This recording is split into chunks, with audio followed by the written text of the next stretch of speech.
बालेश्वर एवं भद्रक रे त्रिमुखी प्रतिद्वंदिता हम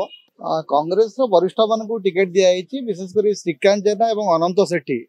ए दी जन को भद्रक और बालेश्वर में टिकेट दिखाई दी जन कांग्रेस पुराणा नेता प्रभावशाली नेता तेणु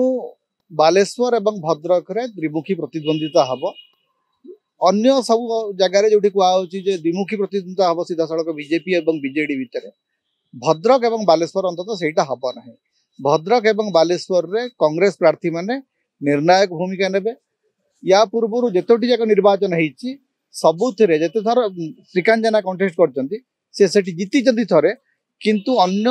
थर मानकर से 2.5 लाख रु अधिक भोट पाई बालेश्वर तांकर प्रभाव को अणदेखा करा जाई परिबो नाही।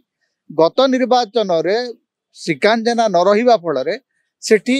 रवि जेना एवं प्रताप षडंगी के भितर सीधा सड़क प्रतिद्वंदिता है अल्प भोट रे प्रताप षडंगी सेठी जीति थिले।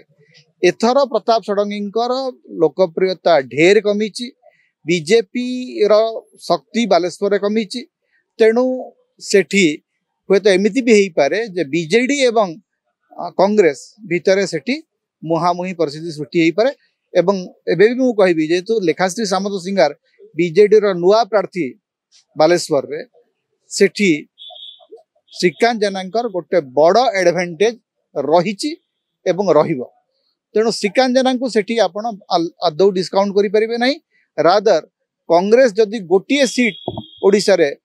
जोठी माने गोटे बहुत भल करि परिबो सेटा होची बालेश्वर।